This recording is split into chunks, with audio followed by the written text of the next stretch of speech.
ഇന്നൊരു പാക്കേജ് പൊട്ടിച്ചാലോ? ദാ ഈ കാണുന്നത് എനിക്കിന്ന് മീഷോയിൽ ഡെലിവേർഡ് ആയ ഒരു പാക്കേജാണ് കേട്ടോ. ഡിസംബർ മന്ത് കഴിയുമ്പോഴത്തേക്കും എൻ്റെ കയ്യിലുള്ള ആക്സസറീസിൻ്റെ എണ്ണം കുറച്ചും കൂടെ കൂടി. അപ്പോൾ പഴയതും പുതിയതുമായിട്ടുള്ളത് എല്ലാം കൂടെ ഞാൻ ഒറ്റ ബോക്സിലായിരുന്നു ഇട്ടിട്ടുണ്ടായിരുന്നത്. എവിടെയെങ്കിലും പോകാൻ നേരത്ത് അതിൽ നിന്ന് ഒരെണ്ണം തിരഞ്ഞെടുക്കുക എന്ന് പറയുന്നത് ഭയങ്കര ബുദ്ധിമുട്ടായിരുന്നു. അതുകൊണ്ട് ഞാൻ ഒരു ഓർഗനൈസർ പൗച്ച് മേടിച്ചതാണ് കേട്ടോ. ഇത് ഭയങ്കര രസമാണ് കാണാനായിട്ട്. ഇതിൻ്റെ ഒരു പിങ്ക് കളറിൽ വരുന്നതും ഞാൻ കണ്ടിട്ടുണ്ടായിരുന്നു മീഷോയിൽ. ഇതിന് ഏകദേശം എനിക്ക് 150 രൂപയാണ് കേട്ടോ ആയിട്ടുള്ളത്. ഇനി ഇതിൻ്റെ ക്വാളിറ്റി വൈസ് ചോദിക്കുവാണെങ്കിൽ വലിയ കുഴപ്പമില്ല കേട്ടോ. ഞാനത് എടുക്കുന്ന സമയത്ത് അത് 4 പാർട്സായിട്ട് തിരിച്ചിരിക്കുന്നത് ജസ്റ്റ് ഒന്ന് ചെരിഞ്ഞിരിക്കുകയായിരുന്നു. അത് ഞാൻ പിന്നെ കറക്റ്റ് ചെയ്ത് വെക്കുകയാണ് കേട്ടോ ഉണ്ടായത്. പിന്നെ ഈ ബ്ലാക്ക് കളർ വന്നു കഴിഞ്ഞപ്പോൾ എനിക്ക് തോന്നിയിരുന്നു കേട്ടോ പിങ്ക് ഓർഡർ ചെയ്താൽ മതിയായിരുന്നു. കാരണം ഞാൻ വിചാരിച്ച പോലത്തെ ഒരു ബ്ലാക്ക് കളർ അല്ലായിരുന്നു.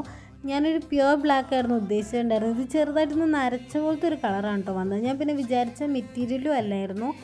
ഇതൊരു ക്ലോത്തിൻ്റെ മെറ്റീരിയലാണ് വന്നിരിക്കുന്നത്. ഞാനിത് എങ്ങനെ ഉണ്ടാവും വെച്ചാൽ കാണാനെന്നറിയാനൊരു കൗതുകത്തിൻ്റെ പുറത്ത് എൻ്റെ കയ്യിലുണ്ടായിരുന്ന 2 റിങ് ഊരി വെച്ച് നോക്കിയിട്ടുണ്ടായിരുന്നു. എനിക്ക് ഇഷ്ടപ്പെട്ടു കേട്ടോ. 150 രൂപയ്ക്ക് എനിക്കിത് വെർത്തായിട്ട് തോന്നി കേട്ടോ. വലിയ കുഴപ്പമൊന്നുമില്ല. എല്ലാം നമുക്ക് ഓർഗനൈസ് ചെയ്ത് വെക്കാം. എനിക്കതാണ് മെയിനായിട്ട് വേണ്ടിയിരുന്നത്. കാരണം പെട്ടെന്നൊരു സാധനം തപ്പിയാൽ എൻ്റെ കണ്ണിൽ കാണില്ല. അതുകൊണ്ട് പിന്നെ ഞാൻ പറഞ്ഞില്ലേ, അതിൻ്റെ ആ പോർഷൻ എടുത്ത് മാറ്റിയ ഒരു വലിയൊരു സെക്ഷൻ നമുക്ക് കിട്ടും. അതിനകത്ത് നമുക്ക് ബാംഗിൾസൊക്കെ വേണമെങ്കിൽ ഇട്ട് വെക്കാം കേട്ടോ. പിന്നെ വലിയ വലിയ കമ്മലുകളൊക്കെ ഉണ്ടെങ്കിൽ അവിടെ ഇട്ട് വെക്കാം. പിന്നെ ഇനി എന്നെപ്പോലെ ചെറിയ മിനിമലായിട്ട് ഇടുന്ന ആൾക്കാരാണെങ്കിൽ ഒത്തിരി സാധനം അതിൽ കൊള്ളൂ കേട്ടോ. പിന്നെ ഇത് ഹാൻഡിൽ ചെയ്യാനും ഭയങ്കര എളുപ്പമാണ് കേട്ടോ. ചെറിയൊരു സാധനമാണ്, ഇതിനകത്ത് നമ്മുടെ എല്ലാം കൊള്ളും. ഞാൻ എൻ്റെ കൈ കിട്ടിയ 1-2 സാധനം വെച്ചിരിക്കുന്നതാണ് കേട്ടോ ഇത്. എനിക്ക് ഭയങ്കര ഇഷ്ടപ്പെട്ടു. അപ്പോൾ ഓക്കെ ഗൈസ്.